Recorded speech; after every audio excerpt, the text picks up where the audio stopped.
Hello मैत्रिणींनो, कशा आहात? सगळं ठीकच असेल तर आज आपण बनवणार आहे चीज सँडविच. तर त्यासाठी मी इथे एक कांदा घेतला आहे, अर्धा मी इथे गाजर घेतला आहे, एक टमाटर, अर्धी शिमला मिरची आणि 100 ग्राम मी इथे पनीर घेतलं आहे. हे छान बारीक कापून घेतलं आहे.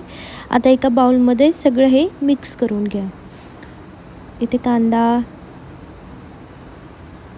गाजर, टमाटर, शिमला मिरची आणि पनीर पण हे छान एकत्र करून घ्या.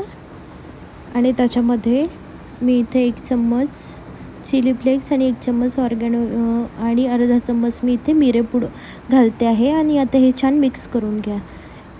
यातच आपण चवीसाठी 1 चमचा मीठ घालते आहे. आणि आता मी चीज घालते आहे. कुठलंही चीज तुम्ही घालू शकता.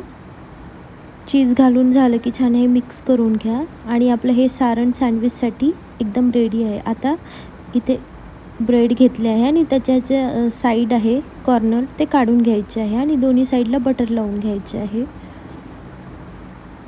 आता बटर लावून झालं की एका स्लाइसवर जे सारण बनवलं आपण ते घालून घ्यायचं.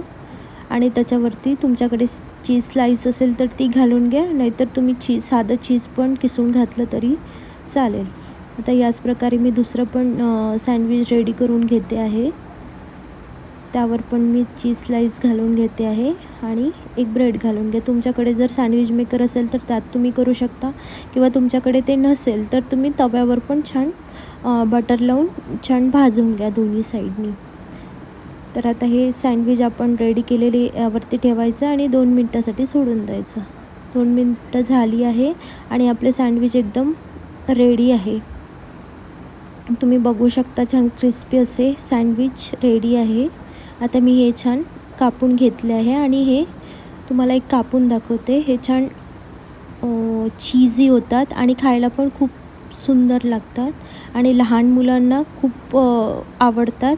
आणि एकदम झटपट होणारी रेसिपी आहे. तुमच्याकडे बर्थडे असेल किंवा गेस्ट येणार असेल तर तुम्ही एकदम झटपट असं बनवू शकता आणि खूप सिंपल पद्धतीने बनवू शकता. तुम्हाला जर माझा व्हिडिओ आवडत असेल तर माझ्या चॅनलला लाईक आणि सबस्क्राईब नक्की करा. Thank you for watching my video. Thank you.